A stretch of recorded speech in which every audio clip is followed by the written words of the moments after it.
कभी सरकार के और खासकर पुलिस डिपार्टमेंट, होम मिनिस्ट्री से इस बात का बात रखना चाहिए कि मुझे मेरे अंतरिम संसाधन का अभाव के कारण लॉ एंड ऑर्डर हम पूरा नहीं कर पा रहे। ये बात तो वो कहते ही नहीं है। वो तो पूरा दावा करते हैं कि मैं इतने दिन के अंदर सब चीज ठीक कर दूंगा, कोई शिकायत नहीं आने दूंगा। इस पोर्टल पर आप शिकायत दर्ज करिए, आपका निष्पादन हो जाएगा। सुनील जी, एक आखिरी सवाल, सामने रामनवमी है, तो क्या कोई आशंका है आप लोग को कि उसी तरह की परिस्थितियां उस त्योहार में भाई रोज दिन ऐसी घटनाएं घट रही है। पूर्वा जुलूस जो रामनवमी का निकलता है उसको रोकने का प्रयास होता है, कहीं इस तरह की घटनाएं रोज हो रही है। तो ये तो पुलिस का दायित्व बनता है। केवल एक जनरल एक ब्लॉक स्तर पर एक बैठक, जिला स्तर पर एक बैठक सार्वजनिक रूप से कर देने मात्र से ही चीजें रुकेंगी नहीं।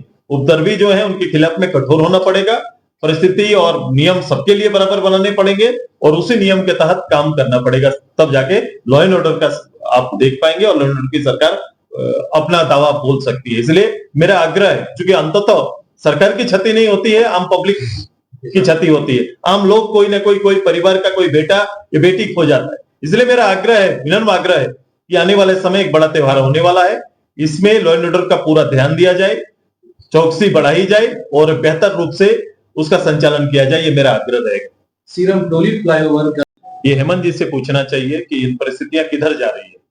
जब शोभा यात्रा पर हमला हो रहा है, शोभा यात्रा को रोका जा रहा है, ये जो परिस्थिति आप बोल रहे हैं इसका मूल जवाबदेह कौन है? सरकार है और हेमंत जी है। हेमंत जी को जवाब देना चाहिए, गृह मंत्रालय भी उन्हीं का। तो क्या लॉ एंड ऑर्डर के मामले में सरकार पूरी तरीके से, हम अगर कहेंगे कि पूर्ण रूप से फेल है, आप इसको मानेंगे नहीं।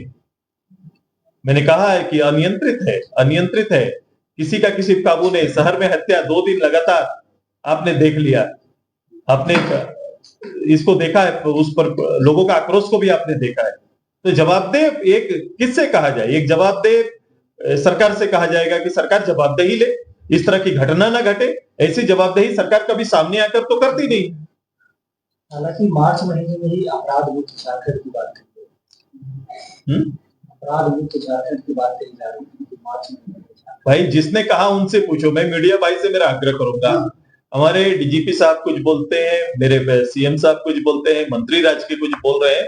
अगर उनके बातों में दम है, वो बात अगर लोगों को आश्वस्त करने के लिए दे रहे हैं, तो ये प्रश्न उन्हीं को बनता है, ये प्रश्न उन्हीं को बनता है और इसकी जवाब उनसे लेनी चाहिए। सुधीर जी, हाल ही में अडानी ग्रुप के चेयरमैन गौतम अडानी ने मुख्यमंत्री से मुलाकात की। आपका नजरिया क्या है इस मुलाकात को लेकर? हालांकि ये कहा गया कि औपचारिक मुलाकात है, लगभग 2.5 घंटे ये मुलाकात चली।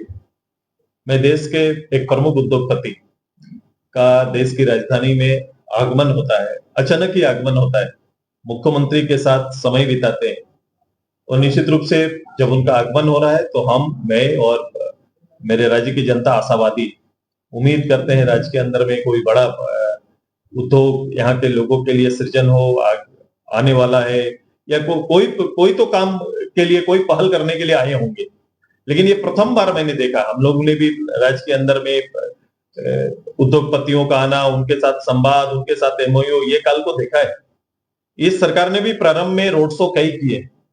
इस उद्योगपति जो हमारे अदानी जी आए और चले गए, मुख्यमंत्री से बात हुई। कभी भी मुख्यमंत्री का कोई भी मीटिंग इंडिविजुअली हो नहीं सकता है। जब एक देश के प्रमुख उद्योगपति के साथ मुख्यमंत्री मिल रहे हैं तो ये बातें सार्वजनिक होनी चाहिए कि मैंने इस संदर्भ में इस विषय के साथ आज हमने मीटिंग की है और इसे राज्य के लिए मैं ये काम करने जा रहा हूं। उधर से भी आना चाहिए, इधर से आना चाहिए। प्रथम बार इस तरह का बैठक हुआ जिसका कोई फीडबैक अभी तक सामने आया नहीं कि किन मुद्दों के साथ उनके साथ चर्चा हुई या बात।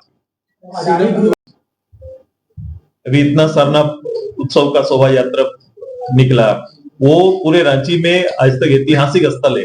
पूरे रांची का सारनाथ झंडा वहीं पर जाके पहले गाड़ा जाता है, फिर यात्रा में लोग निकलते हैं। तो उस जगह को सुरक्षित और संरक्षित रखना किसका काम है? यही सरकार तो इन जगहों को संरक्षित रखने की बात करती है। आज वही खड़ा होकर जो लोग उनके संरक्षण में खड़े हैं उन्हें गुंडा बोल के संबोधित कर रहे हैं। कहा जा रहा है कि भाजपा के इशारे पे सारी चीजें आप अपने इशारे पे राज चला रहे हैं ना, तो ये कर दीजिए ना अपने लोगों में, अपने लोगों को और वहां लाइए और अपने लोगों के बारे में, लोगों का व्यवहार कैसा हो गया, किस रूप से आपके अधिकृत लीडर के बारे में लोगों ने किया। आप गए तो हेमंत जी गो बैक के नारे वहां पर लगे, तो इन चीजों को संभालना भी तो आपका काम है।